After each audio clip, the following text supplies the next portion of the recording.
questions. Okay, well, thank you for coming. Now, I am not a medical doctor, but what I have, every bit of information I give you comes from certified, reputable medical providers. So what we've done is we've combined all the information from medical people and tried to put it in layperson language. Because you know medicalese is difficult language to understand. Okay, so our polio epic group was started in 1985. And in 1985, we were only southern Arizona because there was another group up in Phoenix. And they have since disbanded, so now we're the only support group in all of Arizona. So we're trying to cover more territory. And the seminar we had last month with Dr. Uhlberg, the month before that we had Dr. Walters. We're trying to educate polio survivors, and we're trying to educate people who know nothing about polio. So this serves two purposes, and I have a shortened version for Rotary, and then I have this version for polio survivors that goes into a little bit more detail. Now, I had a mouse in there somewhere. Now, what people don't realize is that there are 3 different viruses that make up polio. So, and they very imaginatively and creatively call them type 1, type 2, and type 3. And type 1 is usually the most virulent.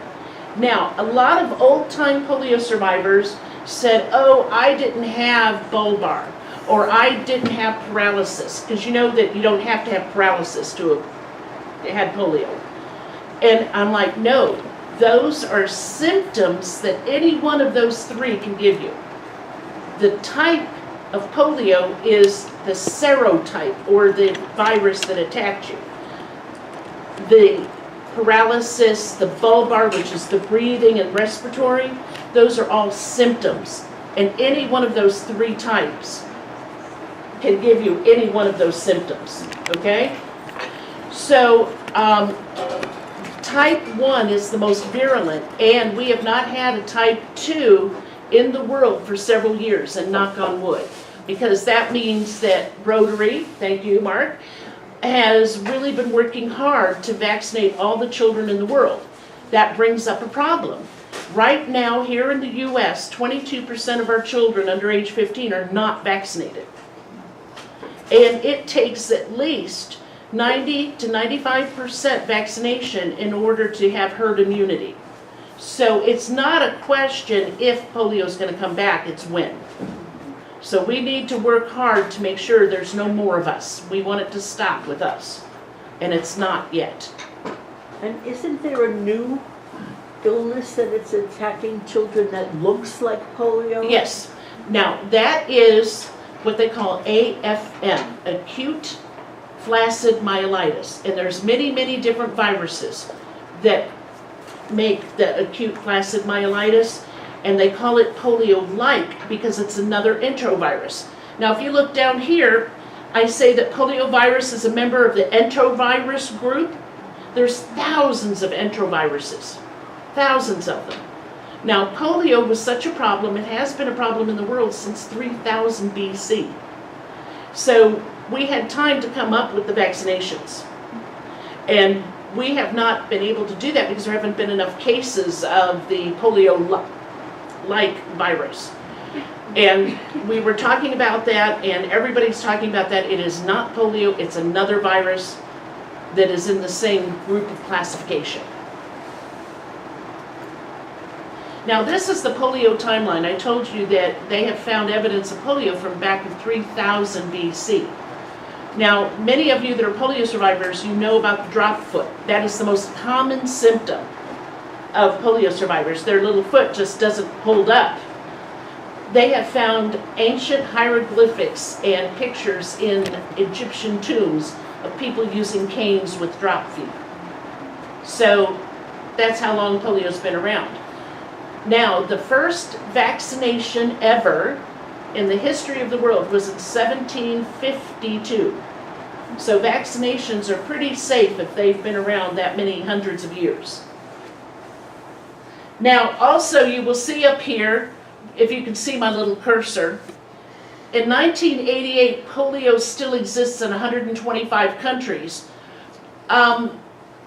We got started here between 79 and 88 is when Polio Epic started. What happened was a group of people got together and noticed that they were all having problems, and they were a bunch of iron lung users. And the only way they could communicate was with newsletters because they were trapped in their iron lungs. And this was back in the 70s. And so they would send out newsletters, and they realized that people that had had polio 40, 50 years later were starting to have new problems. And they all compared notes.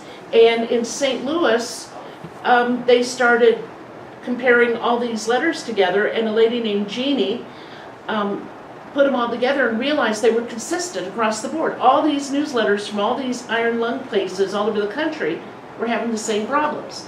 New weakness in areas that were not paralyzed, pain, fatigue, all these things were exactly the same. And that's when they started researching it. The term post-polio syndrome did not get recognized by the U.S. federal government until 1993. Okay, so that's fairly recent, guys. Now, the other note that I want you to know is in 1952, does that ring a few bells here? Oh, yeah. 1952 was the largest epidemic of polio survivors in the world. And that was the big year. The vaccine didn't come out until 55. Now, if you let us, Anne, you could pass around. She had a little button that she got when she was a little girl in 1954, and she was one of the polio pioneers, one of the first people to test the vaccine. Yeah, and so maybe at our break, people could come and look at it so you don't lose it, or if you want to pass it around, whatever you feel comfortable with. But it's fascinating. Dr. Salk, who invented the vaccine, called the polio pioneers his angels. All right, now, look what happened when we started vaccinating. Okay, 1988 to 1998, look at how fast it dropped. So this just gives you an idea that vaccines work. All right, now most of us are older than that, so we didn't get to benefit from this. And that's why we need to make sure that our grandchildren get vaccinated, our great-grandchildren get vaccinated. We don't want it to come back. Now, we're talking about vaccines saving lives, but most people don't realize how financially astute it is, how much money we save by vaccinating. If you treat a disease, it is going to last for years, and you're going to have medical costs. If you have a $2 vaccine, you're going to save thousands of dollars, maybe even millions of treatment. So there's some examples. Now, down at the bottom, you see a little grid chart, for example, polio at the left. The red chart is the vaccination rate, and back then, that was, what years ago was it? I can't even read the small print. But what happened is when we started vaccinating, if we can get a 99% vaccination rate, then people that are not vaccinated because of health conditions that risk their lives if they take a vaccination won't have to worry about getting polio. And that's where we need to be, where the only people that have not been vaccinated are those that have medical doctors saying, no, you don't need any vaccinations. And we need to protect them by everybody else getting a vaccine. Okay? So vaccines work and they're cost effective. Now, how many knew that there were over 1 million polio survivors? Well, thank you. And people don't realize that. I always get big gasps of shock. There's so many of you. Doctors don't want to learn about post-polio because they consider us a dying breed. And 1 million isn't very much in the general scheme of the population. So that's why we're trying to teach people to say, I have a neuromuscular condition, because there's tens of millions of people with a neuromuscular condition, and we need to be treated the same way that any other neuromuscular condition is treated. But it's amazing how many of us are still alive. Thank goodness.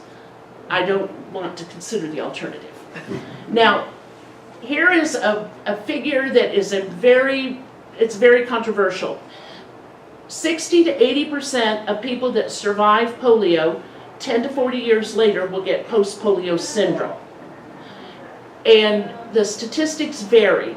The Mayo Clinic and Easter Seals and March of Dimes all say 40 to 60%. Well, in 2012, the University of Kyoto in Japan, they did a study on how many people get post-polio after they had polio, and they came up with 80%. So you're thinking, why the difference? Think about it. Japan has something called socialized medicine. They have records of every child and every adult that got polio. America does not. We had people that had other problems and they were diagnosed as polio so they could get March of Dimes financial help. We had kids that had polio and recovered and never went to a doctor. So we don't know how many polio survivors we really have here. So I would say that Japan has a better handle on the percentage. 80%, yeah, that makes sense. Also, they found out the longer away from you were having the acute polio as a child or young adult, the more likely you are to have symptoms. And a lot of people are in denial. Oh no, I don't have a post-polio problem because I'm not in pain. Or I don't have a polio problem because I don't have any withered limbs. That's not true. Post-polio mimics accelerated aging. So you're going to think, wow, I'm just getting older, right? It's no big problem. The only problem is that you age twice as fast when you're a polio survivor. So I like to tell people I'm 60 years old on the left side of my body and I'm 120 on the right, okay? And it makes sense when you think about a 120-year-old, yeah, they're going to be weak. They're not going to be able to keep up the repetitious movement. They're going to be a little weak about standing up and getting down. So, and that's exactly what post-polio syndrome is. It's an accelerated aging. Okay? Okay, here's what we may not know. Did you know the polio virus can be created in the lab from nothing? They can create a live, living virus. Now, the problem with that is that it can be used for dirty bombs or whatever, and the lower our vaccination rate gets, the more likely that can be used as a bioterrorism weapon.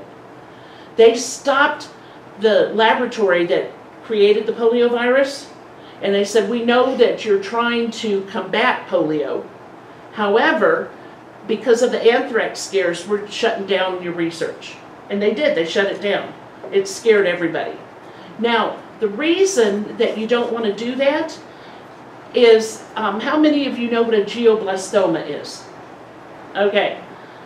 They are the most virulent, death-causing cancer in the world. Okay? The success rate of treating it was less than 0%. They found that they could take the polio out of the virus, put chemo drugs in it, and it will go straight to the glioblastoma because the enterovirus is so small, it can go through the blood barrier to the brain and go right to the tumor. And they've had success rate. Of the first 15 people with glioblastomas they tested this concept on, what was it? 95% of them lived past 5 years. So that's why we don't want to shut down good research. But we need to be aware that it's possible for someone to use it as a bioterrorism weapon. Therefore, we need to keep our kids vaccinated so that it won't be a terrorism weapon. Does that make sense? That's an interesting argument. I've never heard that particular argument used as a reason for getting vaccinated. Well, I think among many people who are anti-vax, that argument might actually convince them otherwise. You think so? Oh, I hope so. I have no idea. Well, and I'll tell you, I found out about the polio virus being created in 2002 in the middle of the anthrax scare. And remember, they were sending out anthrax bombs? Yeah. And I got scared out of my mind because, oh my God, what if someone could create in a laboratory, like you create a bomb, they could create a polio virus and send it out to everybody. With our vaccination rates dropping, that's scary. So is that back in production now in some No. small protected way? No. And what they've done when they're doing the studies at Duke for the glioblastomas using the polio virus to transfer or transport the chemo, they are using poliovirus they already had in stock. Natural poliovirus, not created. But anyway, like I said, they shut down the creation of it. Now, a lot of people didn't know this. Let's say I got the Sabin vaccine. Do you all know the difference between Salk and Sabin? Okay, Sabin thought that your body only needed to get a weakened virus to fight and become resistant. And it didn't work very well. A lot of people get polio from the weakened Sabin vaccine. That's why in the United States, starting in 1992, they had all doctors use the Salk vaccine because it's a dead virus. You can't get polio from the dead virus. So anyway, if you get the Sabin vaccine and you didn't get polio because you got the vaccine, right? You can shed active contagious polio. And it's not just in Africa, it's not just in third world countries, it's not just in Yemen. It is in Sweden, it's in Israel. Every year they test the rivers in India and they still have live active contagious polio.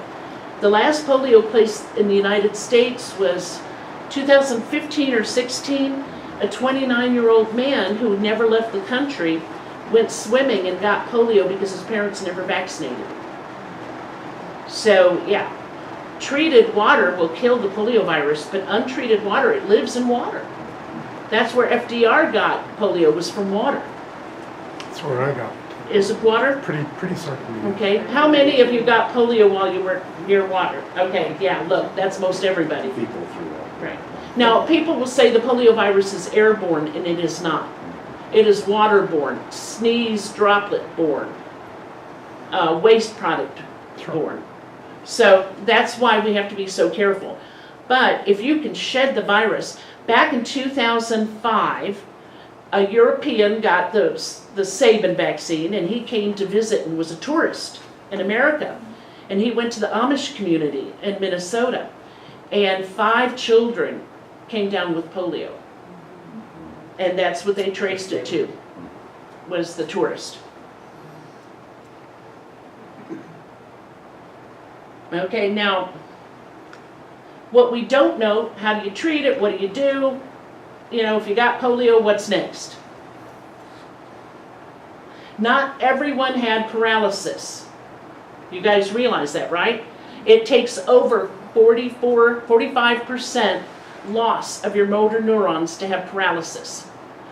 I was 2 years old and I had a baby sister that was in the same room with me in Guam. And she had the flu, and they thought that both of us just had the flu and we'd recover.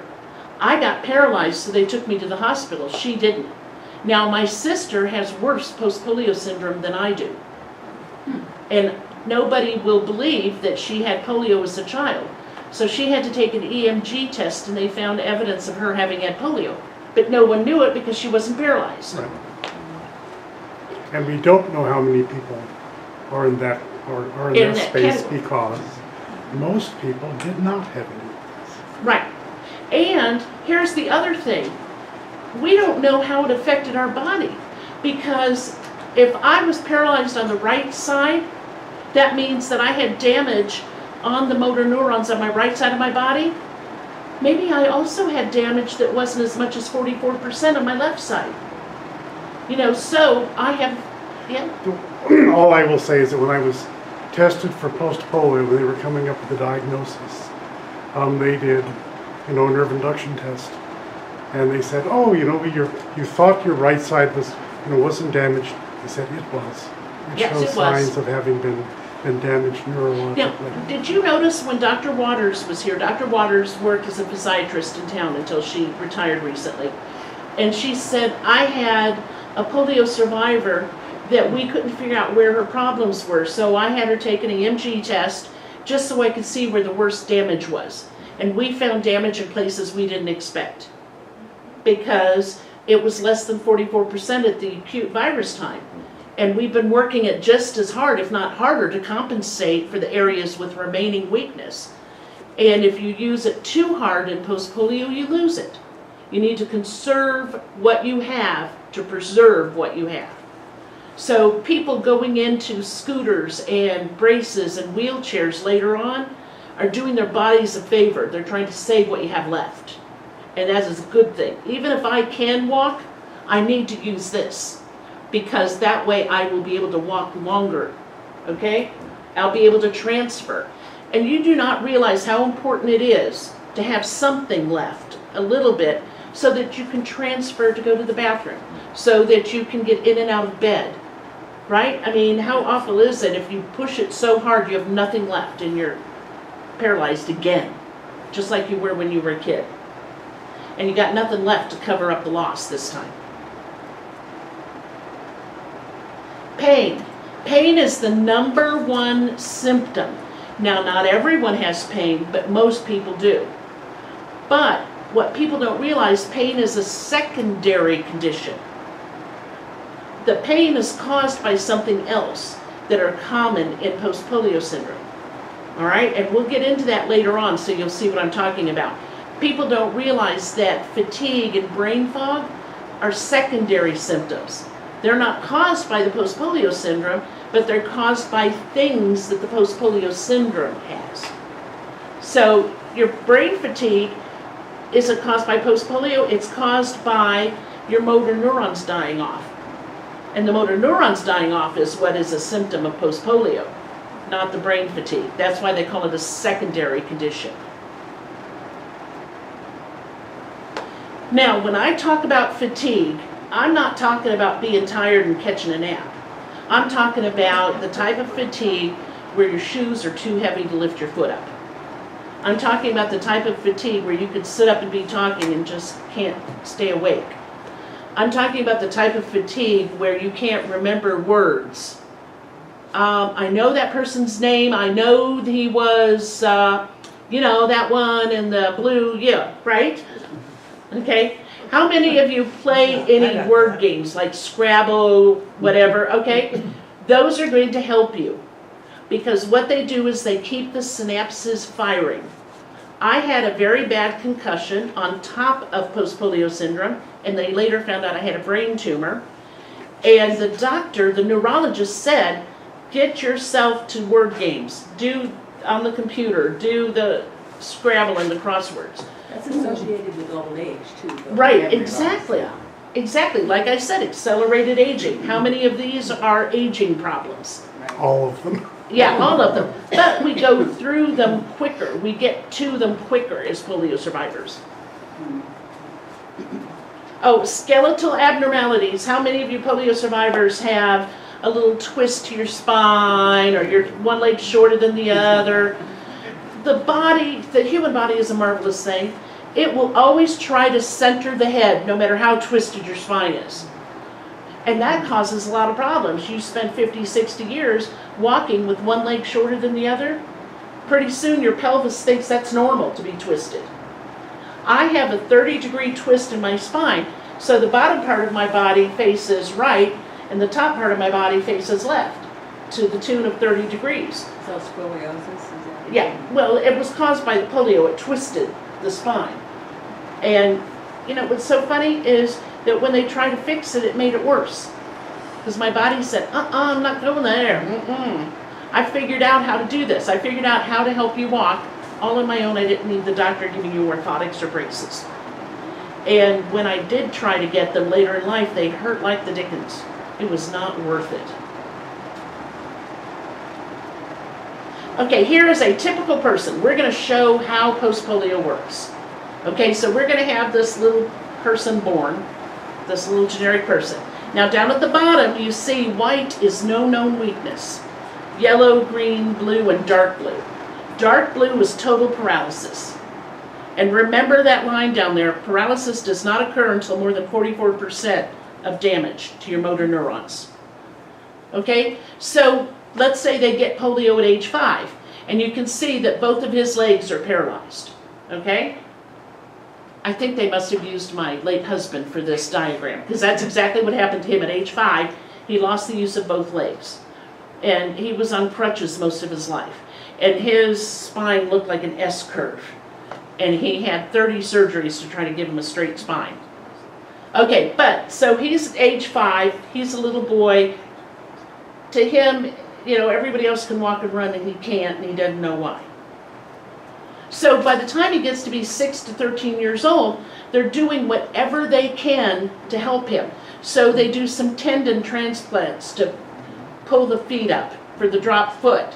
They see that his legs are weaker, so maybe they give him braces or crutches, okay? So this is a normal progression so far. So by the time he's 16, he throws those braces away, he throws those crutches away, and he becomes a gymnast at the University of Arizona, or he becomes a cowboy up in Catalina, or, you would not believe how many polio survivors do heavily active things. We have a polio survivor that was barrel racing. I love using Charlie as the cowboy. I'm sorry, Barbara, I hope you don't mind. Hey, But it's we a have lucky one live. member that was the ping pong ball champion of Arizona in 1961. It's amazing some of the things we've done despite our disabilities at this 16 to 41-year-old stage. And you see the only weakness he really has is the top of his thighs. And that is real normal. This is the stage that we have worked all of our lives to get to, where we didn't need all of the crutches and braces that we've thrown away. Well, then what happens? Well, where did the shoulder weakness come from? Remember the part that didn't have more than 44% damage? That probably didn't have any paralysis when he was 5 years old, but it was damaged. And that's the weakness that's showing up now. So his eyes, his shoulder, and his arm are really weak. So then, he may not even notice this. He may think that, wow, I'm 47 years old and I just pushed my body real hard and it's no big deal. It's not post-polio syndrome. It is not post-polio syndrome until you recognize the problem. I spent years hiking the Appalachian Trail. In 1,800 miles, it's really 2,200, but I could only make it 1,800 miles. And I had my legs quiver so bad, my right leg quivered so bad I would lose use of it, and I'd be stuck in the middle of the woods without being able to walk, and stuck in the trail. By yourself? Well, no, I always hiked with a group, but I was a collegiate swimmer. I was on the FSU swim team. And I was so strong, and all of a sudden I couldn't kick enough to propel me through my flips at the end of the laps. So this is the part where you start recognizing you have a problem, even if you don't want to admit it. How many of you have been in denial about having post-polio syndrome? No? Yep, okay.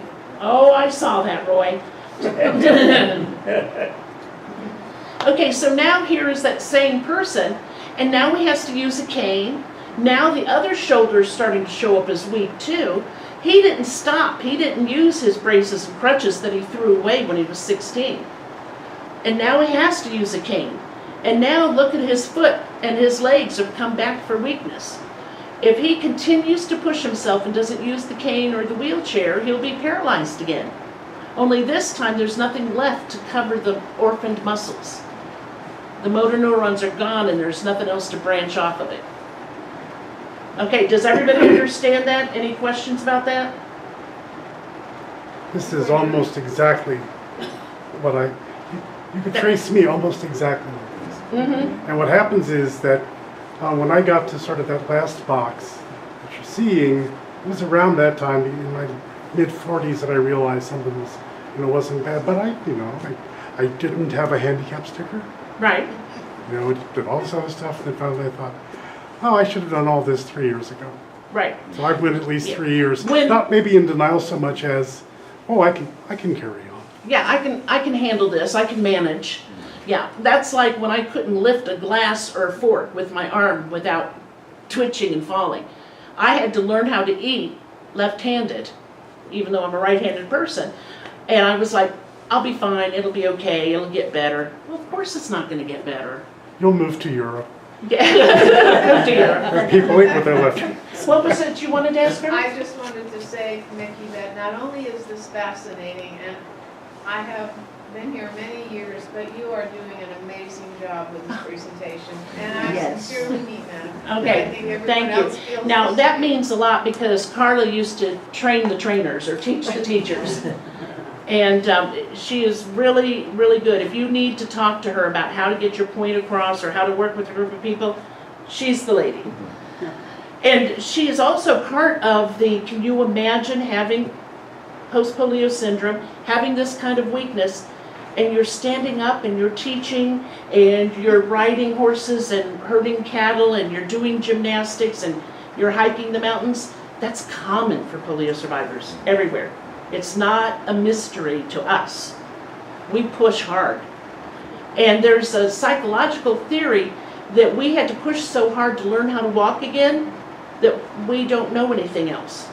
And when it comes time to have post-polio syndrome, we're still pushing ourselves. We're pushing through it. And psychologically, we need to get over that because we're doing more damage to ourselves. Now, this is what I was talking about and why I wanted to show you the progression in one person before I started showing you pictures of motor neurons. The first group over there that says normal underneath it is motor neurons, and at the bottom, the little grape-looking things, those are called axons, and they send the signal to the muscles to move, okay? So they're kind of important.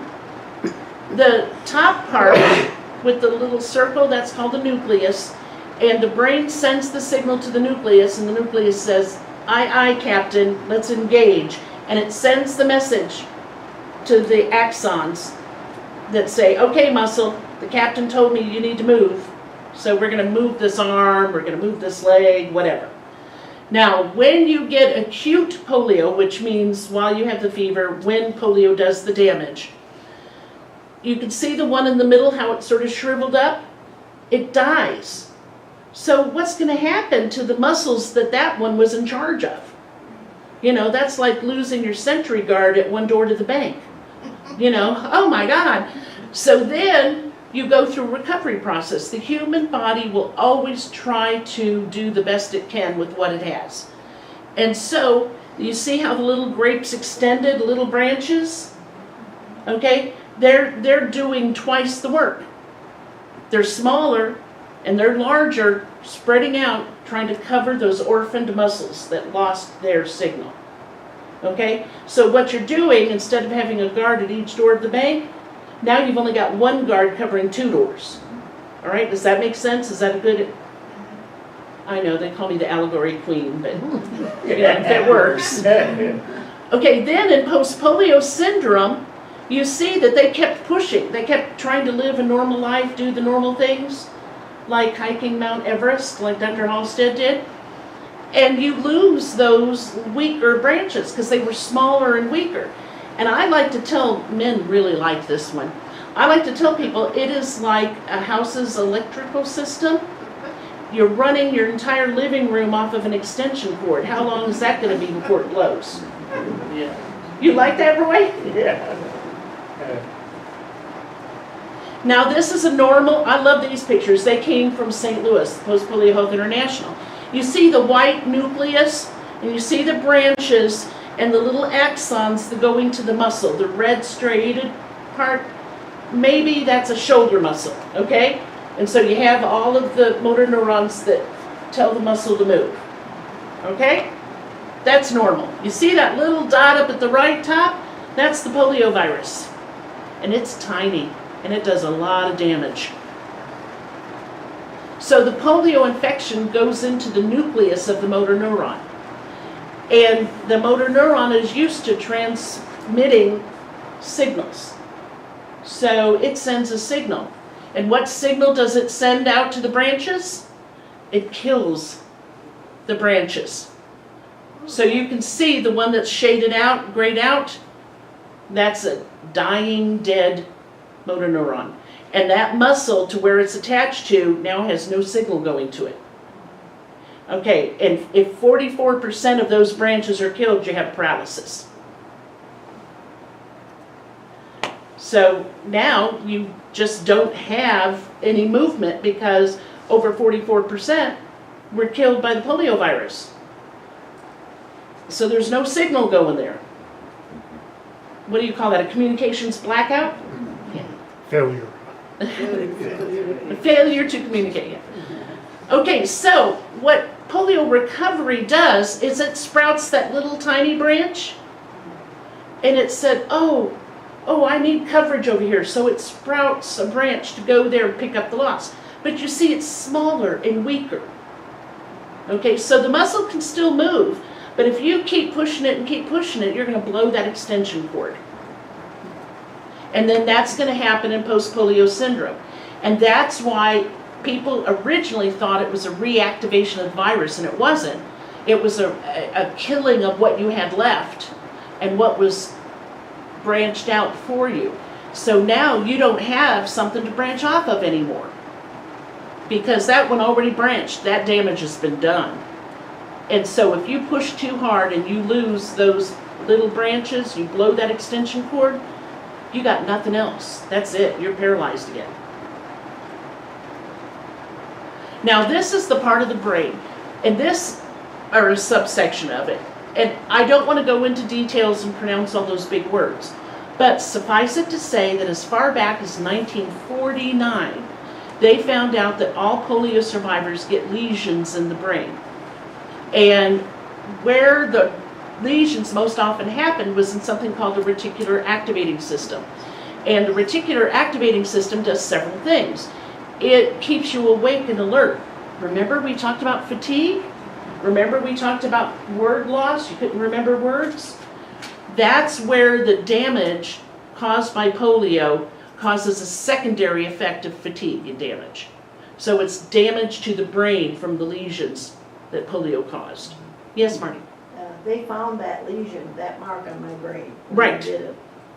Yeah, and not It's everybody finds it, but I'll tell you what happens. If they find the lesions in your brain, they're going to automatically think MS, multiple sclerosis, because that's a hallmark symptom that they look for to diagnose multiple sclerosis. But it's the same thing in post-polio. It's also the same thing in AFM, acute flaccid myelitis, the polio-like virus. And also, there is a common symptom among polio survivors. We always feel like it's colder than anybody else. That's why we love being in Arizona where it's nice and warm, because our hypothalamus that controls our temperature regulator is one of the areas that they find a lot of lesions in. And so it doesn't work. It doesn't remind us that it's too hot. It just reminds us it's too cold. So that's why we have to really make sure we bundle up. Inka over there can tell you about that, because you're always cold, sweetie. And it is a real problem. And you need to be careful, because if you don't recognize that it's too hot, you can overheat. You can have other damage like heat exhaustion or whatever. So I tell people to be aware of your environment around you, because it may feel comfortable to you to be warmer, but don't get dehydrated, don't get heat exhaustion. Okay, it'd be too easy to do. I can't stand being cold. Everybody teases me and my family about me hibernating each winter. And that's true. I can barely move. It hurts so bad. Okay? Okay, this is fun. Now y'all guess on this one. Y'all, do you like that? I haven't been in the South in 25 years. Which lady is the polio survivor? One of those ladies is the polio survivor. Now, the picture on the left is Looks like the same 1995. It is the Oh, same you person. ruined it. Oh, sorry. The picture on the left is at a bodybuilding competition. The lady's name is Gwen. And the picture on the right is 8 years later, the same woman. And Gwen told me that it was her fault that she is so badly paralyzed, because she body built herself into her wheelchair. She pushed herself so hard, and when she was the chief nurse of a 50-bed unit, and she was a bodybuilder and competed every weekend, and what she did is she pushed her extension cords so hard she lost them, she blew them. And now she's in a wheelchair, her legs are totally paralyzed. Yes, Inka? Can you get us a copy of that picture? Sure. Thank you. Okay, both pictures are the same woman. And because you didn't have any obvious damage, the bodybuilder has no obvious damage, right? Doesn't mean you can't get post-polio syndrome. So I've had doctors tell me, oh, you don't have any paralyzed muscles or paralyzed parts of your body, you couldn't have had polio. Excuse me, that's not true. Okay? So just, this gives a lot of impact to non-polios. Only polio survivors like Jim said, oh, that's the same lady. He knew, because we've lived through it.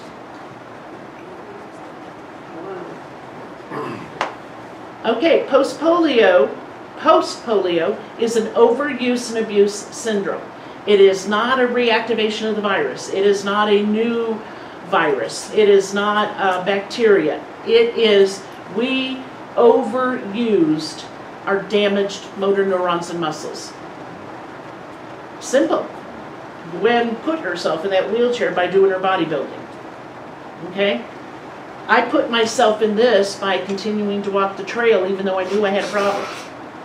So, yeah. Here are some common symptoms, and I labeled this secondary conditions. Remember? I told you it was the damage to the brain that was the post-polio problem. The secondary condition is the word forgetting and the fatigue and the problems with sleep. Those are secondary conditions. Osteoarthritis. Do any of you have osteoarthritis? Probably. Yeah, all of us do, yeah. Osteoarthritis basically is the wearing down. It's a wear and tear of bones causing the osteoarthritis. History of compression injuries, sprains, bursitis, tendinitis. I've got a folder this thick at my doctor's office just of the tendinitis, bursitis. And when you play tennis, it's a real problem. You just can't do a backhand if you have tendinitis or bursitis. That was supposed to be a joke, guys, honestly. Carpal tunnel. How many of us have had carpal tunnel surgery? Yeah. Oh, yeah, okay. That is a real common. They say carpal tunnel is caused by repetitious movement. Okay? Well, in normal person, that has got to be something very repetitious. For polio survivor, all it has to be is driving, eating. Okay? Makes sense? Because we only have extension cords. We're not running on the full power. Chronic inflammation. This is a huge problem. When they were looking, researchers were looking for a blood work test to see if you had post-polio syndrome, because there is no diagnosis blood work test for post-polio syndrome. They looked at inflammation and they found out that there is a biomarker for post-polio, and it's an inflammation. But they couldn't find enough polio survivors that didn't have post-polio to make a good medical study to be published in a journal. So they found chronic inflammation in polio survivors. So you need to get that checked regularly. I used anti-inflammatories so much that I damaged my kidney. And that was before I knew anti-inflammatories could do that. And that's why you have to be careful. You have to be under a doctor's supervision. But you have to treat inflammation, because inflammation will cause more problems than you can imagine. It causes you to lose function and ability. Now, you do know that inflammation has a purpose in the body, right? Whenever you have an infection or a damaged part of your body automatically sends white blood cells to fight infections. It sends inflammation to keep you from using that part of the body while it heals. So inflammation is your body's way of telling you, leave that alone. Take care of that. Yeah. Fight, fight, fight. Is that what you said, Jim? Stop it. Stop, yes. Stop what you're doing. If you're inflamed and swollen, you're supposed to protect that part of your body. But our bodies think, because we had polio, that we're fighting all the time. It never turned off when we lost the infection, when it was no longer infectious. So our bodies are constantly fighting a virus that isn't there anymore. And that's why we have chronic inflammation.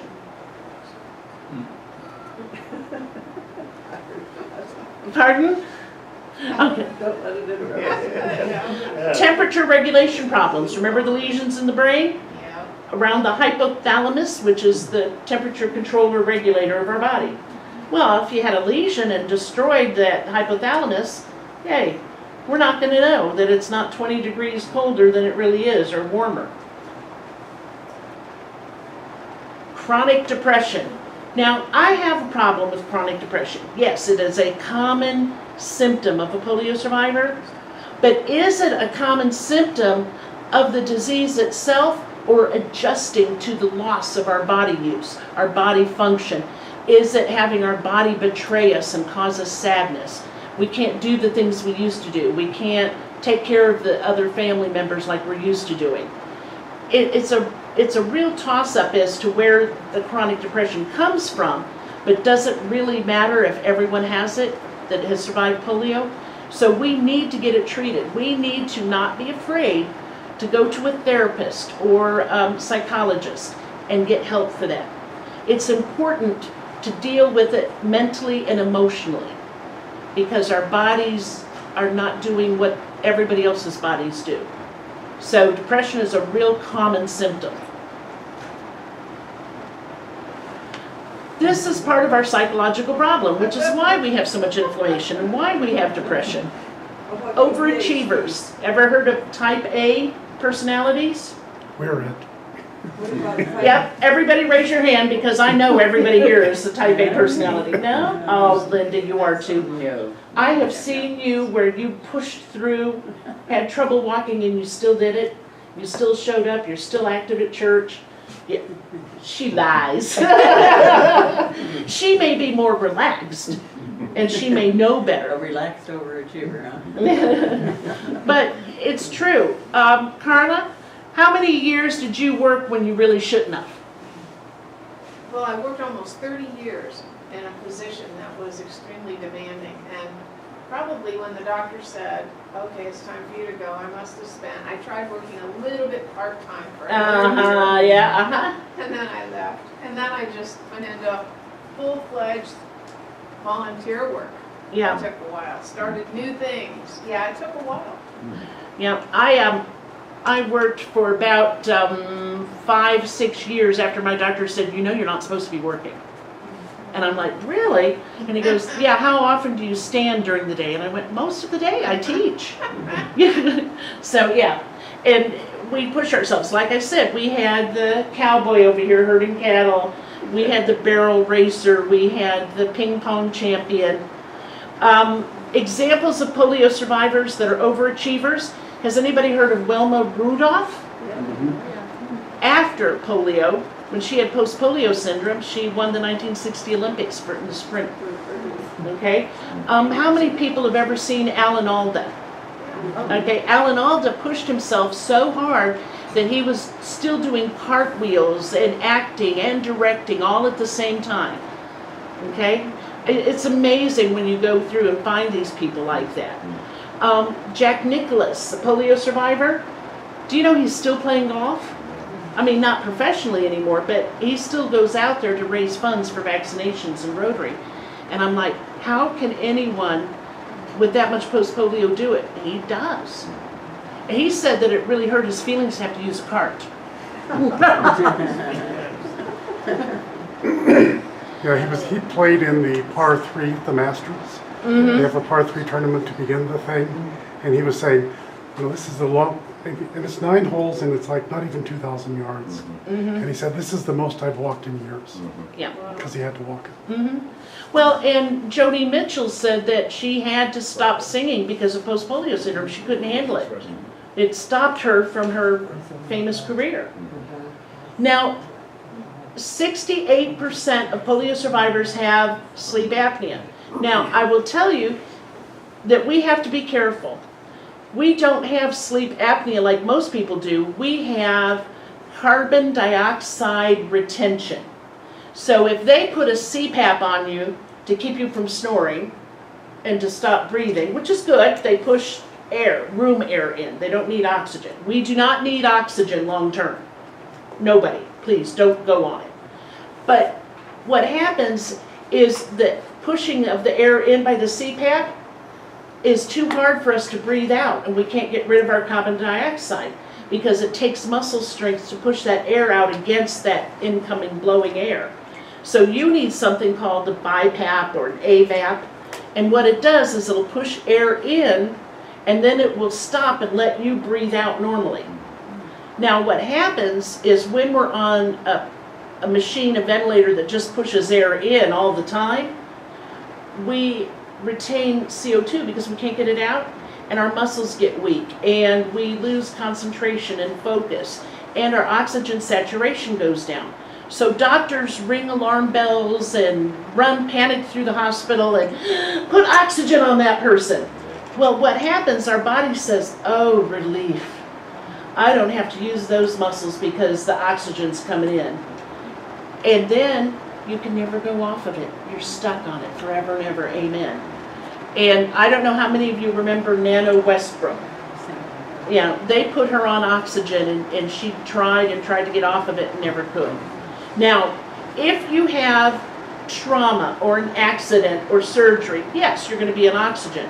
But don't let them give it to you for normal everyday use, because it will atrophy your breathing muscles. And that's what we're trying to avoid here, is to lose those muscles that move our body.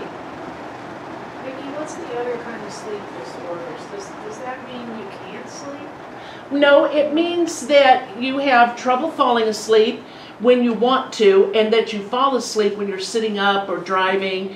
It also means that you snore, and stop breathing in the middle of the night. When I had my first sleep study done, they found out that about 60 times an hour I was waking up. Not enough to actually be conscious, but enough to stop breathing or rolling over. Usually if you roll over and your bed looks like somebody came through and ripped all the sheets off in the morning, you have a sleep problem. Okay? So, so many of us have to get up in the middle of the night to go pee, and that is a problem, but that is not a sleep disorder. However, if you get up and you go pee and you can't get to sleep when you come back, that's a sleep disorder. Does that, see the difference? Okay. For normal people who have sleep apnea, it is an obstructive condition. Mm-hmm. It's often associated with being overweight. Right, I'm overweight, so Yep. they thought that's what I had, was just regular. And that's what I was told. Oh, if you lose weight, that'll go away. And I thought, I've never slept well my entire life. Right. Yeah, and it's true. But there's also restless leg syndrome and some other stuff. They have two types of sleep apnea. One is obstructive, like you said, where everything closes up and you're overweight. It gets to be too tight when you're laying down to breathe, and you end up going snoring. Oh, that was nasty. And but the other one is what they call central apnea, and that is when your brain doesn't send the signal for you to breathe. It's like, oh, I got tired, so we're just not going to breathe this round. Okay, wait till next time, I'll catch you then. And that doesn't work very well. And that's what polio can do, is as a polio survivor, remember, we have the weakened muscles, we have the motor neurons that aren't there anymore, or they're the little extension cord kind. They get tired. And so they're like, I'll catch you next time around. I have to rest here, so I'm not going to work the way I'm supposed to. And that's why we need the machines to push air in and back off to let us breathe out, and then push another breath of air in. Yes. Since I have the AVAP machine, I've had it for a couple years now, I no longer have all that brain fog and all that stuff going on, because now I think clearer and everything else. But it's the AVAP, because I don't have regular sleep apnea. It's the fact that I'm not getting rid of the CO2. Right. And so it really helps. Yeah, and also in our welcome packets of information and on our website, we have information from Dr. Bach, B-A-C-H, who is a pulmonologist at Rutgers University. And he is the leading authority on neuromuscular conditions and sleep disorders. And he has said there's not a single polio survivor in the world that should be on a CPAP. They should all be on at least a BiPAP or an AVAP, because we're going to have carbon dioxide retention, and that will literally poison you. You think about people who kill themselves in a garage with the car running, that's carbon monoxide. and our body gets rid of carbon dioxide when we breathe out. So we need to be able to do that in our sleep. What is his last name? BACH. Well, the AVAP, I'm not sure exactly what the AVAP, but it reads your breath in, and then it pulls breath out, or Yeah, it lowers, Yeah, Oh, it helps you exhale. Yeah, exhale. helps you exhale. Yeah. Where the BiPAP just lowers itself so that you can do it on your own. Yeah, Okay. so either one depends on what they diagnose is the best. And it makes sense to me because I grew up in the radio and broadcasting industry, so bilateral makes sense to me. It's like stereo speakers. You know, it pushes air in and then it stops so you can push air out. It's a bilateral movement. And this helps you push it out, Mhm. because you're not having problems getting it in, you're having problems getting it out. So is Yeah. AVAP used for emphysema patients as well? Yes, Yeah. very much, because the emphysema is a lung problem, not a muscle problem. And your muscles can't work because they're all corroded. And the emphysema needs that too, to pull the air out. And that's where the BiPAP comes in, where it does little both. Now, the last problem I put up here that is a common symptom is dysphagia and swallowing issues. If you have muscles that work your throat, you have muscles that work your epiglottis, that's a muscle that covers the windpipe, and it automatically shuts every time you eat so that it goes to your stomach instead of your lungs. This is very important. People do not realize that you can have laryngeal spasms just like you have Charlie horses in your leg. And if you have food or water in your throat at the time you have a laryngeal spasm, or you have nerves fasciculating as they die, fasciculating up, quick twitchy movements. Motor neurons will do this type of movement before they die. And you can actually see them when a person is laying down and you can see twitching, that's their motor neurons dying. Okay? Well, in a polio survivor. But swallowing is a real problem. That's where you have to be able to intake air. You have to be able to intake food. So you need to take care of that. You need to have it checked regularly. And there are things they can do to help you. There are physical therapy exercises to help you. One of the things I learned when my husband had cancer on his epiglottis was he had to lower his chin to make his throat wider. Simple little process. When he ate, he just lowered his chin and ate like this because it opened up the back of the throat. How much longer, everybody, can we take a break? Pardon? How much time can we take a break? Or Oh yeah, we are you can. locked up? Yeah, we can. Let's go ahead and do that. Let's take a break. Okay. This is a good stopping point. There's So is- coffee in the back of the room, and there's water. Yeah. I'm going to get one. Are you going to get one? Okay. I'm still trying to. You had one. It's not fun, No, but it works. It really identifies any problems you have in your esophagus. As a matter of fact, they can even widen your esophagus if they know that it needs widening. And they can determine if there's any scar tissue or if there is any problems with the opening itself. So it's important, but it's not fun. we'll get through it. Just that fun. Oh, thanks for being Okay, no, Micki, back to you. Okay, now, this next slide was created by Dr. Laurel Halstead. Dr. Laurel Halstead was a doctor at Johns Hopkins. He was a doctor at the National Institute of Health Rehabilitation in Washington, D.C., and he's a polio survivor. He got polio when he was 18 years old, and he was hiking through Spain. Oh, shit. And he has wonderful stories to tell, but he's a very knowledgeable doctor.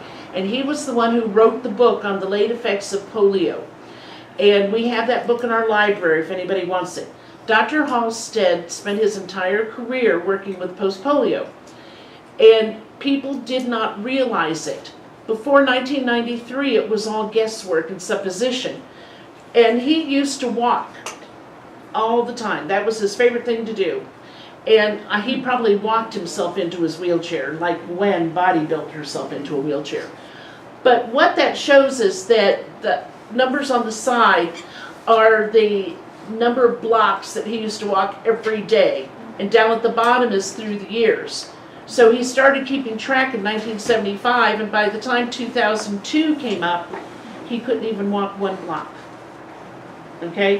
What's And a that- New York block, right? Right, yeah, New York. That's a long block. It depends where. Well, in Washington DC, I don't know if the blocks are the same as in New York, but yeah. So small. And he's an amazing man, and he has retired, but he loves to run around to conferences and seminars, and he does a really good job. If you have a chance to hear him speak, it's well worth the effort. Okay.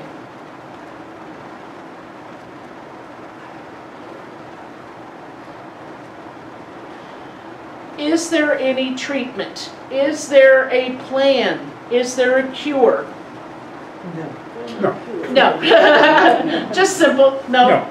There is no cure. All right?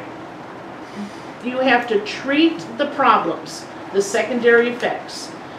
Then, what you have to do when you recognize you have a problem is you have to start what's called a baseline. You have to know, how many steps can I do? How many transfers can I do? How long does it take me exercising before I'm too exhausted?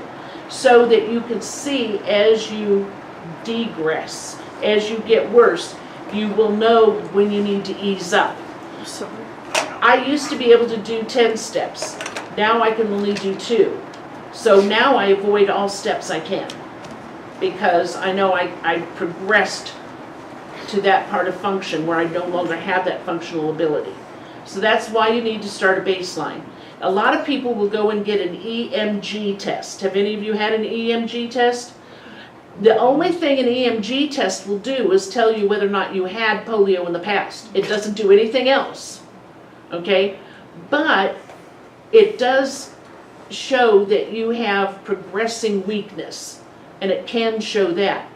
So I try not to have one done except every 5 years, just so I can see how much further my muscular decline has gotten. It's a sad thing. Those things hurt so bad. And That's the nerve induction. Yeah, that's among the worst procedures I've ever had. yeah, the nerve conduction studies, they put needles in your arms and they send electrical current. So you can imagine. And I had one doctor give me that test who said, "You make the strangest noises." And I go, "Well, so would you." But anyway, the nerve conduction test can only tell you how bad it's gotten. So you have to have had one before to compare to see what your progression is like. And the faster it goes, the more you need to ease up. The more you need to say, okay, I'm not going to do steps anymore. Or I'm going to rest every 10 minutes. Or I'm not going to go out and weed my garden anymore. I'm going to hire somebody. I mean, it is difficult to face that reality, but you need to preserve what you can, to conserve what you have. All right? No bodybuilders here, please. I would be very upset. I have had a person in this very room before say, "Oh, I'm going to the gym and I'm doing the rowing machine and the weightlifting and I'm going to get better." No, you are not going to get better. Now, yes, you should not stop moving entirely, but don't be doing any impact or weightlifting, okay? Exercise for 2 to 3 minutes to begin with, 2 or 3 times a week. Then up it to 4 or 5 minutes. I've got an article on exactly how to do that and what type of exercises for different parts of your body by Dr. Carol Vandenacker. And she's at UC Davis. And she is a great doctor. She's a physiatrist, one of those specialists in the motor neuron connection. And get this, her husband is a pain specialist. And I've been trying to get him to come down to Tucson. And they both said they would, but we haven't been able to make it happen yet. But we need to be careful about how we exercise. We can't stop moving or we'll lose, but we can't push too hard or we'll lose faster. Okay? Does that make sense? Yes, sir.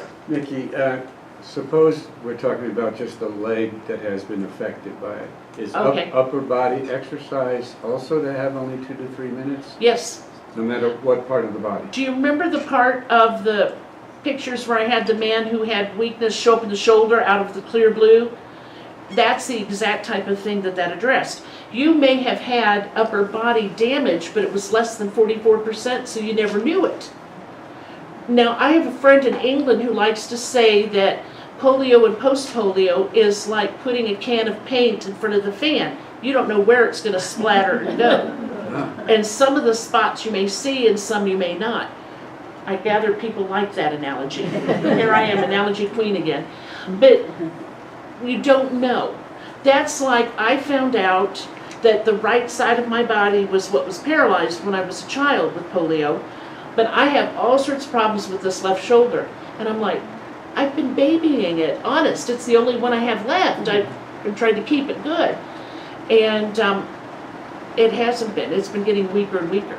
I think that as you continue to have issues, you will find that the advice that you'll get from the people who know is that you can really only do so much. And I went into a wheelchair. Oh, it's been several years ago now that I got a wheelchair for occasional use. But they said to me, we'd really like to have you go into a motorized wheelchair. You know, one of these $20,000 babies. Because they said, you know, that will enable you to preserve all this stuff that you have going on. And they were particularly anxious to be sure that your shoulders and hands and arms, you know, were continued to be healthy.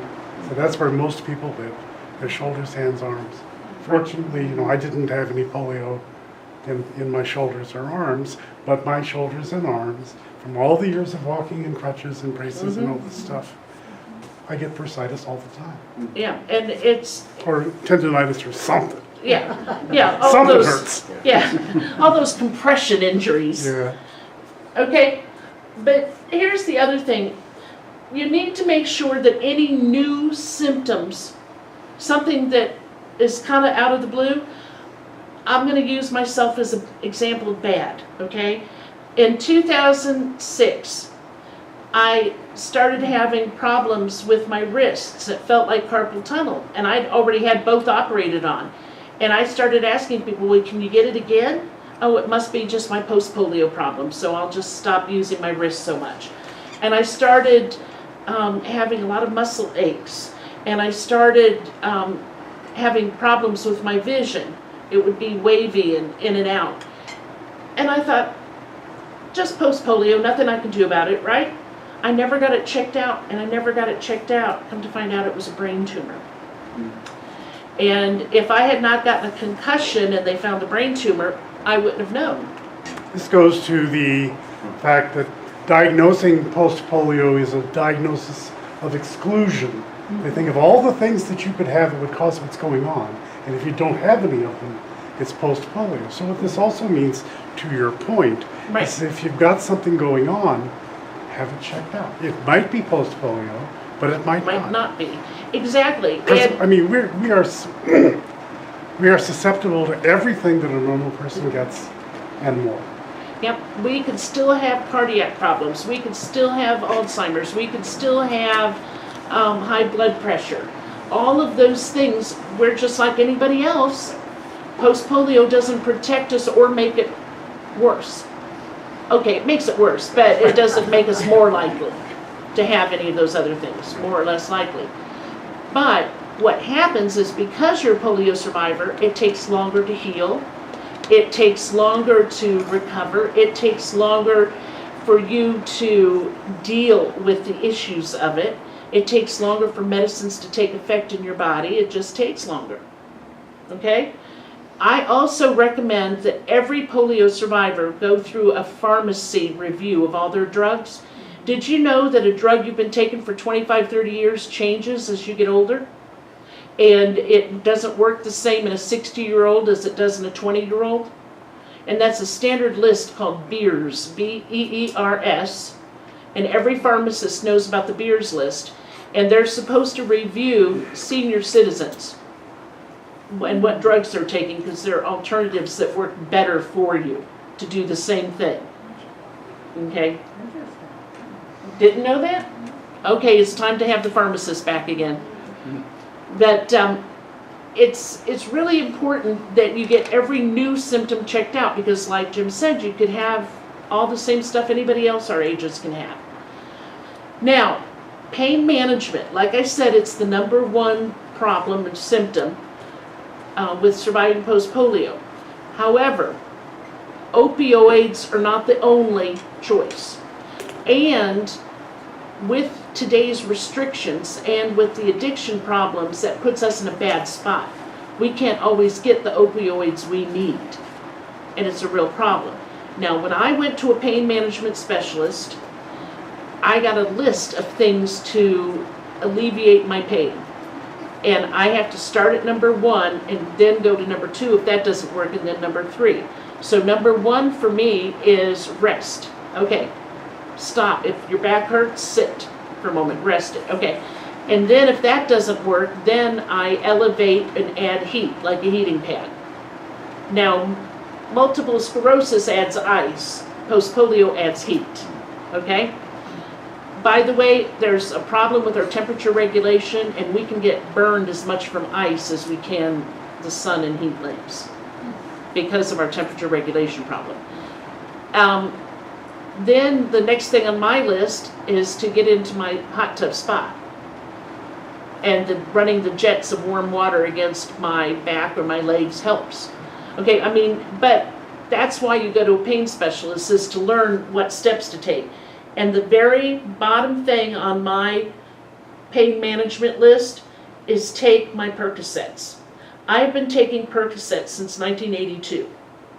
No increase in dosage, no increase in anything. But it is a short-acting pain relief, and it doesn't stay in your body very long. So I don't take it every day. I only take it when I get down to number 10, and nothing else has worked. So my doctor is amazed. Well, I gave you a prescription 4 months ago that allowed you 2 a day for a month. And I said, yeah, but I didn't need 2 a day for every day of the last 6 months. And that's how I gained their trust.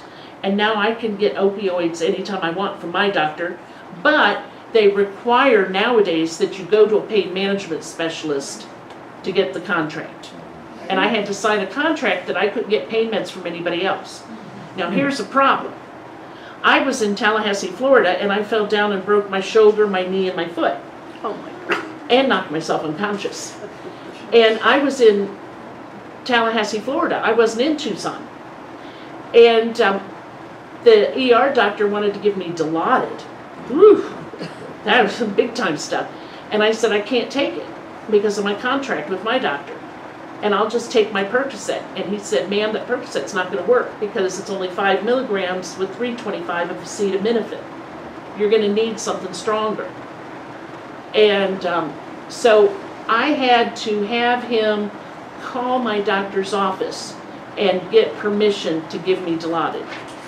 And when I got back to Tucson, my doctor told me that she was amazed that I had done that and that I honored my contract. So that gave me a leg up whenever I do need pain drugs because I followed my contract. Okay? So be careful because there's a lot of doctors that aren't willing to take the time and they're just cutting you off because they don't want to be held liable for prescribing too many drugs. Right, Marty? Yes. You know, and doctors that say, oh, well, I'm not giving you the pain drugs you've always used is a problem. Because sometimes the insurance companies are stopping even the prescriptions from being honored now. Right. And then they have to go back and get it re-up. You find out when you go to get your script, and they say, oh, well, we have to have another pre-authorization from the insurance company. It can take 3 or 4 days, so then you're out of your medicine for 3 or 4 days because the insurance companies are getting crazy, and the doctor prescribed it. Now, I'll tell you what I do, which is slightly, You gotta save a little of it. it's not illegal, but it is slightly a problem. I carry this little nitroglycerin tablet thing with me everywhere, and I have my pain pill in here, and I keep 2 pain pills, 1 dose. And I'll tell you what it does for me. is those times when I'm out and my prescription hasn't gone through all the pre-authorizations yet, or it's a weekend and I won't hear back till Monday, I've got my emergency. I got my stash. Yeah, you gotta keep. Like you said, that's illegal, but only in the finest sense of the word. It'd be illegal if I had a whole bottle and I was selling my emergency stash. Yeah, that'd be illegal. But this is my own private use, and it was prescribed for me. I have a prescription. But I can't stand being caught and being in pain and not having an emergency dose. Okay? But I don't keep a lot of doses. Like I said, I only keep one dose in here. So be careful with your pain drugs, and you will create a better working relationship with your doctor, like I have. And that's the last part of my how you treat, is you become a partner in your health solutions. Doctors have worked long and hard to get to their role and their position. And I disagree. I don't think all doctors are in it for the money. I think there are good doctors. They may not know anything about post-polio, but I don't want to require them to learn about post-polio for only 1 million people in the entire world. What I want them to know is to know about neuromuscular conditions so they won't hurt me with any of their treatments or any of their physical therapy. And that's where you become a partner with your doctor. I have learned the difference between telling a doctor, you don't know anything about post-polio and I'm going to teach you, and saying, doctor, I have this condition, do you know or do you want to know about post-polio syndrome? That total approach change helped me build a partnership. Because doctors are very proud of the hard work they did to achieve their degrees. And they're dealing with 50 to 100 patients a day. They may not see 50 to 100, but between the paperwork and the signatures. So we need to be conscious of their time. We don't need to take a book into them because they won't read They it. won't read it. Right? Remember, is that what Dr. Uhlberg said? Yeah, You know, don't give me a book. don't give me a book. But be precise. Know that that doctor has been given an allotted amount of time to deal with you. And make sure you stay on point. I go to the doctor, my problem today is I need new pain meds. Well, what are your pain conditions and how long have you used the last prescription I've given you? That she can do in 15 minutes. Or I'm having problems with my vision. Okay, what kind of problems? All right, well, I'm going to send you to an ophthalmologist. Or I'm going to send you to an endocrinologist. Or my doctor and I set up a deal where she is my quarterback of my medical health team. Do you like the sports analogy? She may not know, and she doesn't have to know about post-polio. She just has to know how to get me to the right specialists. Okay?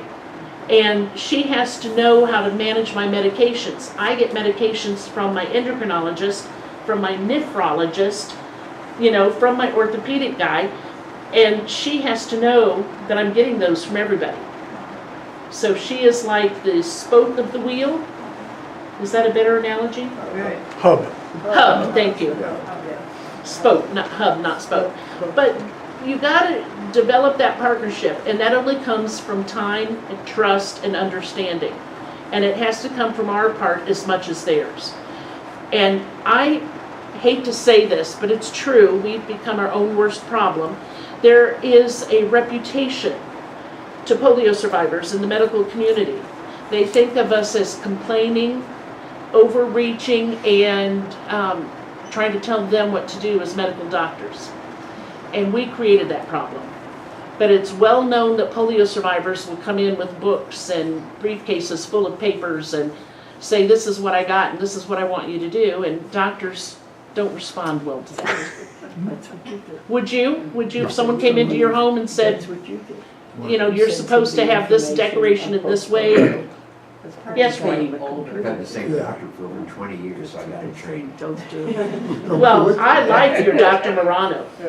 Oh, let me speak about this. Marijuana. It is a highly debatable topic. When they first started doing research into medical marijuana, they used two groups of people with a condition. They used Parkinson's and post-polio syndrome. And they were successful in both conditions, and that was the very first medical marijuana research. And both conditions were helped by it.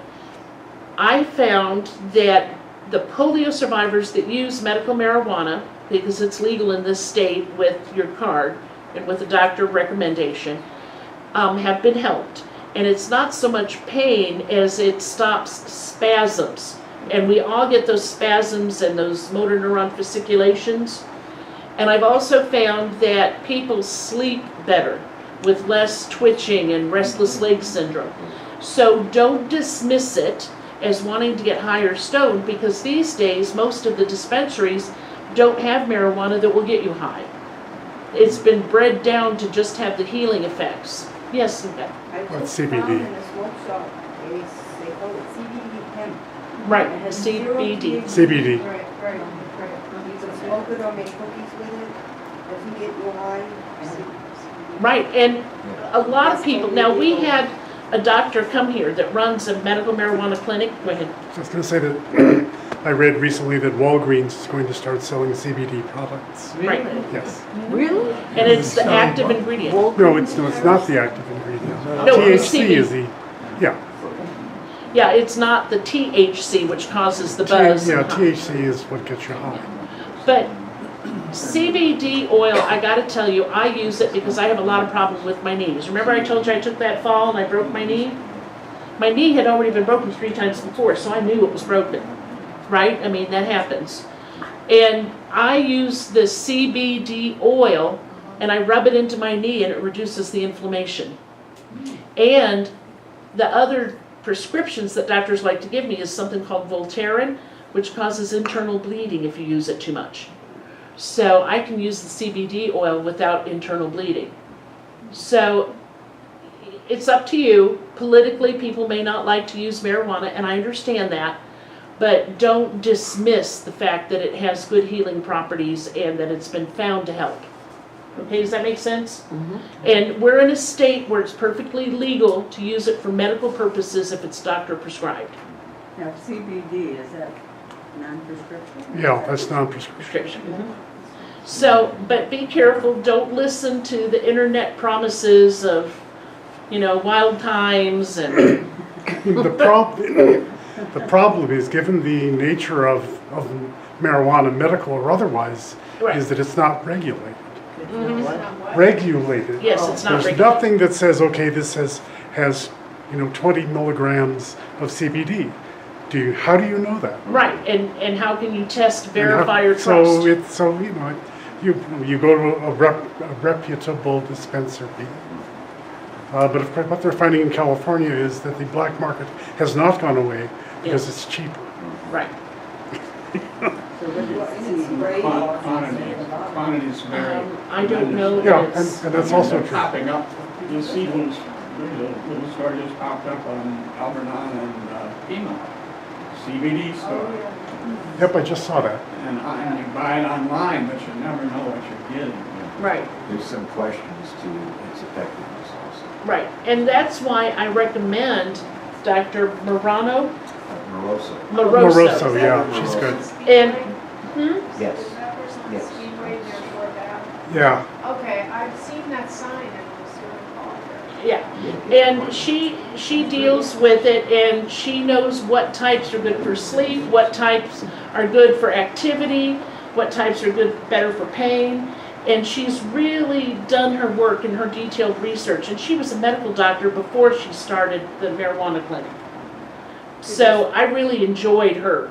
Spell that, please. Moroso. A good Italian name. But I just don't want people to dismiss it because of the bad reputation from the 60s and the hippies and. that's a good reputation. Oh, that's a good reputation. Well, all I know is that I felt wicked and mean when my husband had cancer and was taking chemo, and I had to go to the streets of the U of A and find some marijuana for him because he couldn't keep anything down. The cancer was in his throat, and the chemo he wouldn't eat, and he was already 98 pounds. He didn't need to lose any more.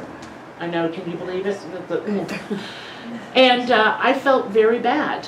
I felt like I was being a criminal on the streets, hunting down, weed.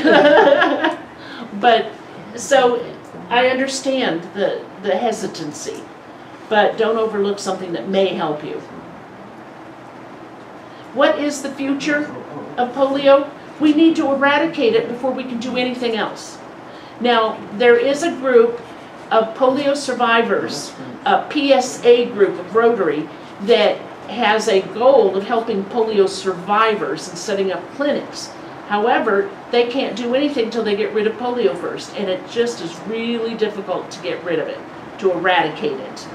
They keep saying they're close, but then warfare breaks out and we have more kids coming up with polio, or the vaccinators can't get into them to vaccinate them.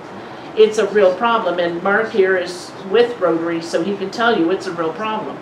Now, you've done some vaccination trips? I have, yeah. I mean, it's down to 2 countries, but you know, every few years one little spot opens back up, so Yeah. you're ever chasing it. But, And Papua New Guinea just had 40 cases, you know, a few months ago, and nobody had heard of it in years there.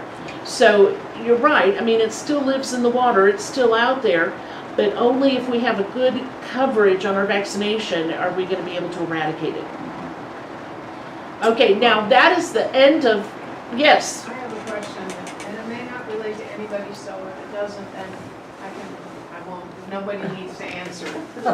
Is there any data that talks about how the use of drugs like cocaine and amphetamines that may have been taken for a very long time as a younger person, for someone who had polio, how the use of all of that may impact post-polio?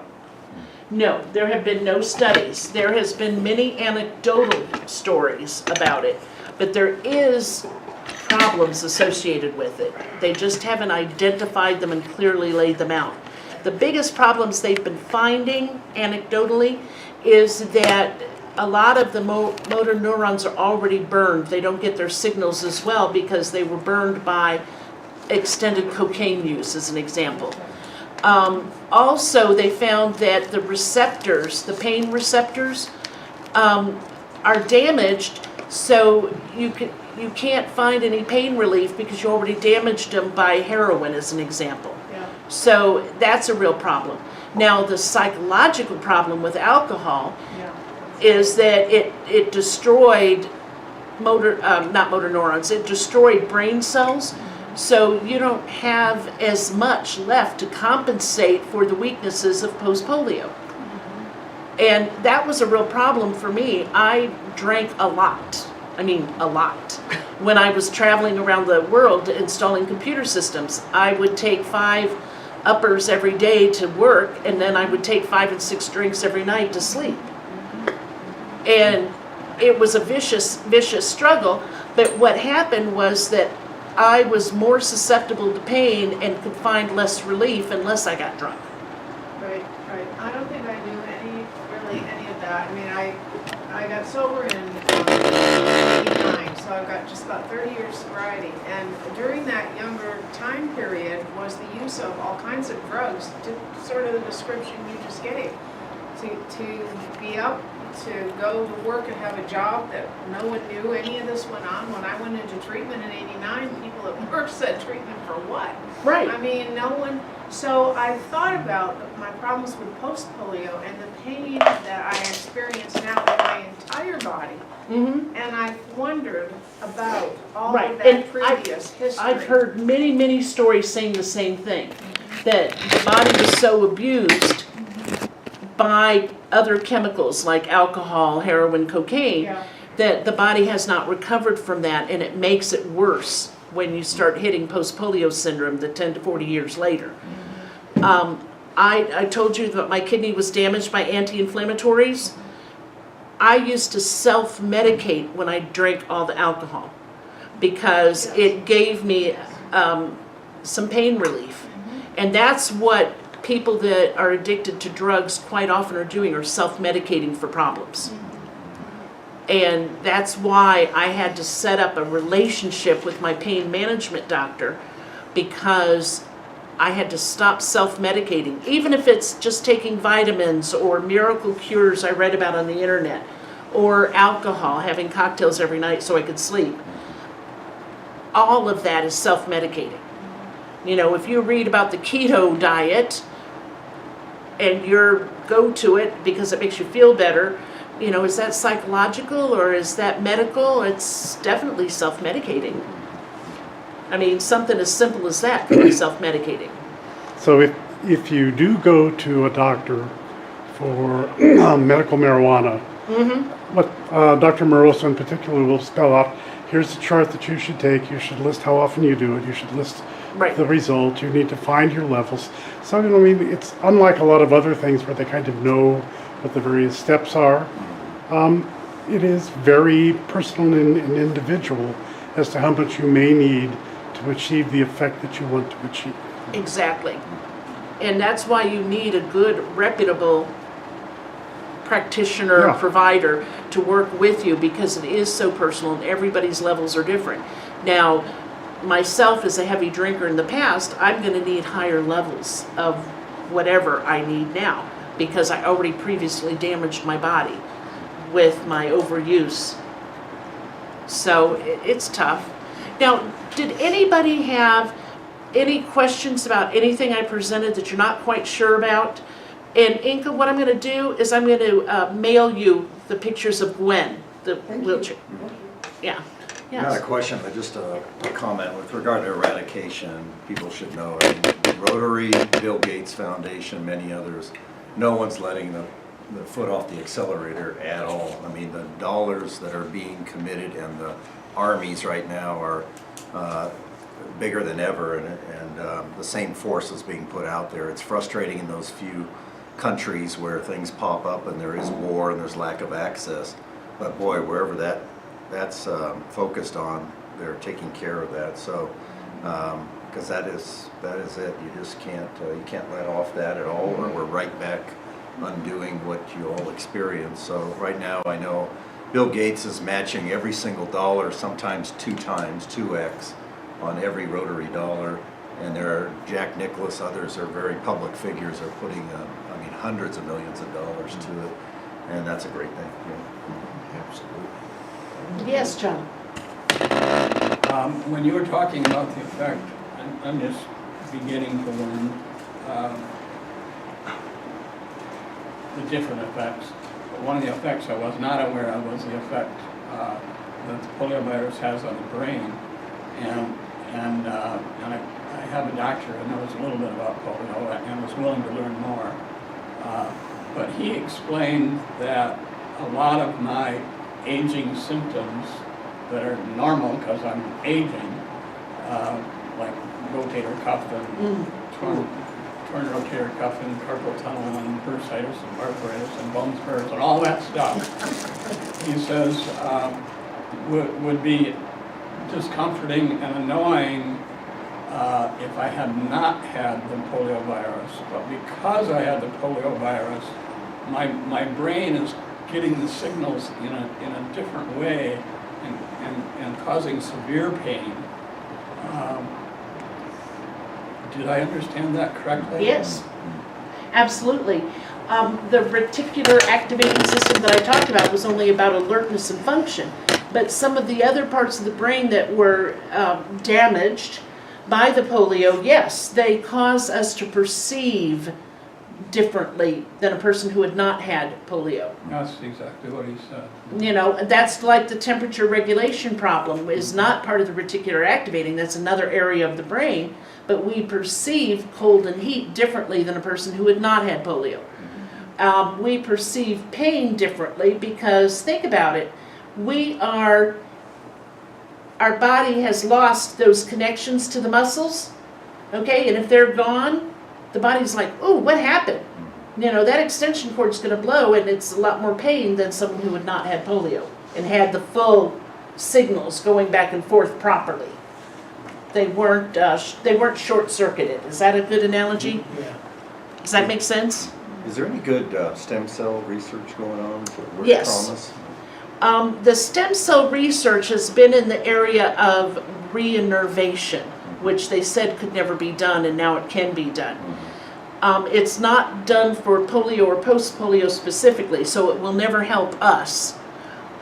It will help polio survivors in the future, maybe, but what they've been able to do is regrow nerves, which we thought was never going to be possible.